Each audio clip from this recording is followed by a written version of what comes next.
That's very interesting that how Faiz Ahmed Faiz's legacy is deeply intertwined with Pakistan's literary landscape. And once again, so we are going to talk about something very interesting, and that relates to how in the 40s and the 50s, because a woman's life is deeply embedded and rooted with the life of everyone around her. So maybe her parents, maybe her husband, her children, and especially when she is at that age, so as a mother, as a wife, she is going through a lot, and not just a mother as a wife, but in an individual capacity too.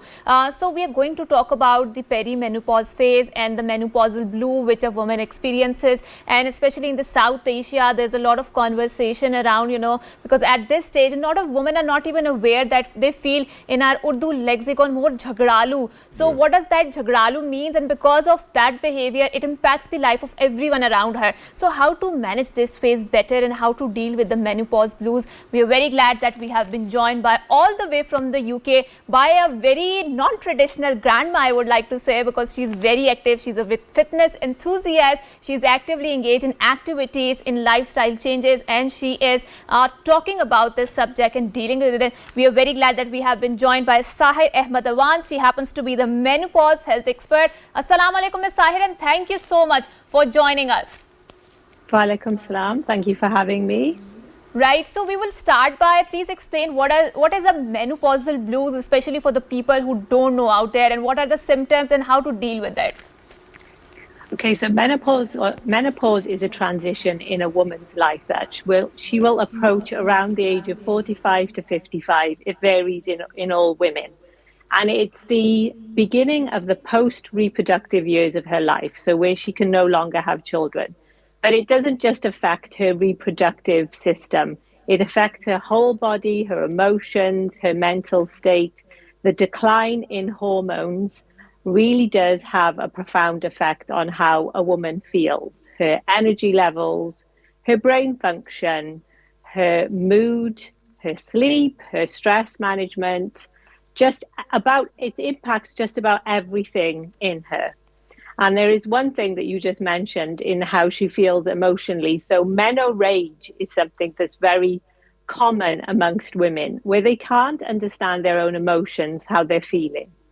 So how they react. Their reactions can be very quick. Their anger can be very quick. Now, this is not from the fault of the woman at all. It is the disruption in the hormones that plays a huge part in this. And it affects how she feels about herself and how she feels towards others. And I think it kind of needs hugely addressing so that women can learn to manage it better. Right, Ms. Sahir, how do you believe in a very ageist, in a very youth-oriented culture, does a woman's menopausal blues, what are her experiences, especially in this culture in which we are living? Their personal experiences is their interactions with those around them, not just those around them, with herself. First of all, a woman's relationship is with herself, right? So how she feels about herself, a loss of confidence, a loss of sense of self, a loss of connection, not understanding why she is feeling such a way. So having education around this and knowing how the menopause can really affect her emotions, her physical, mental state, her emotional state. That is the most important thing, because if we can understand something, we can deal with it so much better. And then also educating those around us, our spouses, our families, our communities, our workplaces. We need more education to enable us to manage this time, because how we manage this time makes a huge difference. Having the right mindset around it makes a huge difference. That's exactly what I would want to ask about now. Imagine that in our part of the world, there's hardly anyone aware of this impact that they're going to have at that point of, whatever years they are old, so because it's going to vary from individual to individual. How do you think, first of all, women should actually be more aware of how, there'll be an emotional disruption? If in that case, is it only emotional disruption, or do you think that there can be emotional comfort too as well? So what are the most of the experiences which women would feel going through that phase of their life? Their emotions can be, not everyone, but the majority of women have a huge disruption to their emotions, because You have to understand everything in a woman's body is controlled by her hormones. So when the hormones start to fluctuate, which they fluctuate highly at the beginning, and then there is a decline, which is postmenopause, it affects those emotions greatly. And you can vary from sort of hour to hour.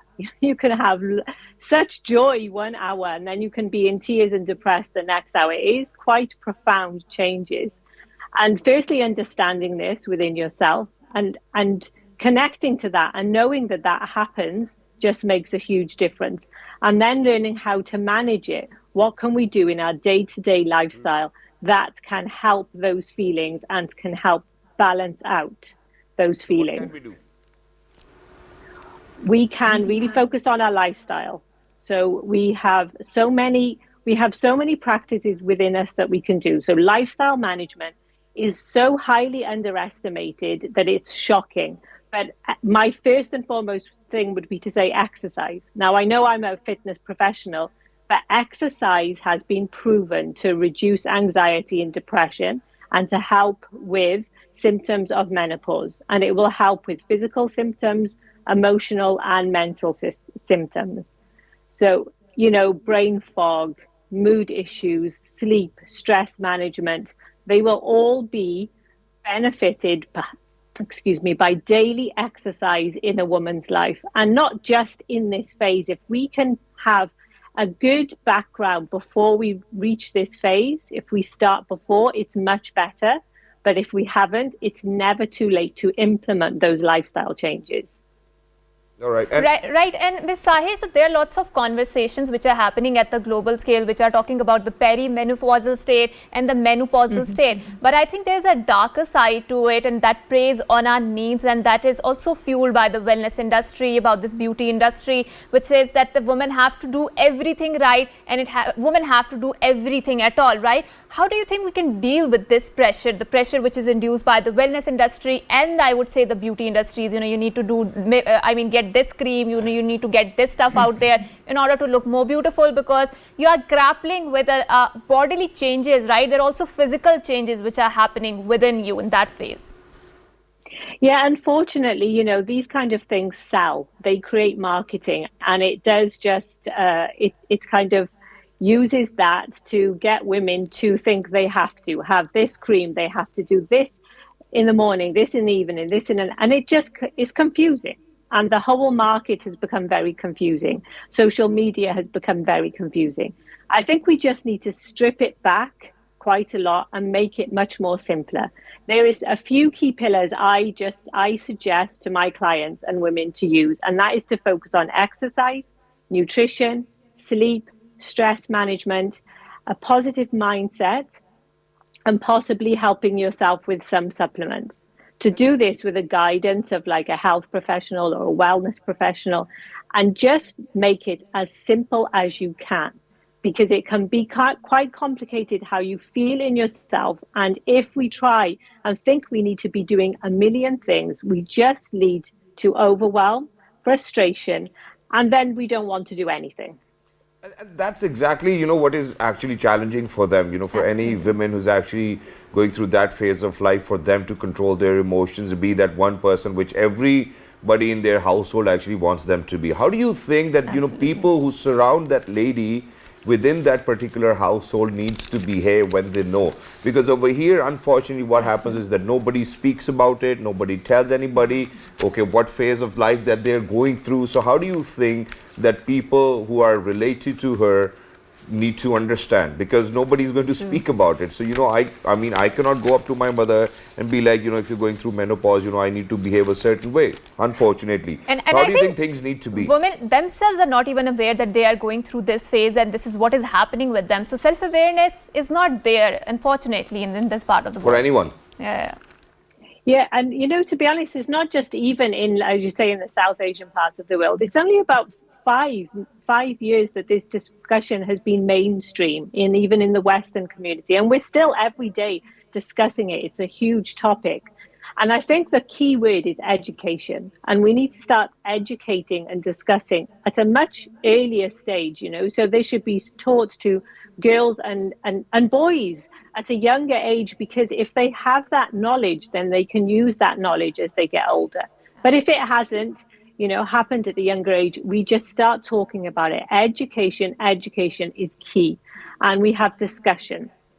Then we have support. We need to find a support network amongst women.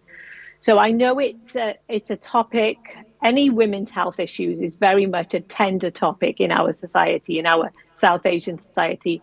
But we have to break past that taboo and stigma.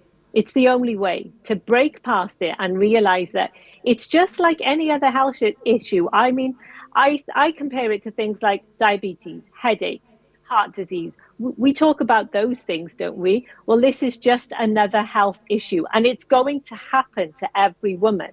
Whereas not every woman may have heart disease or diabetes, but they will go through menopause. So we need to open up the discussion so that we can enable a support system in our families. And we have done that already. Thank you so much, Ms.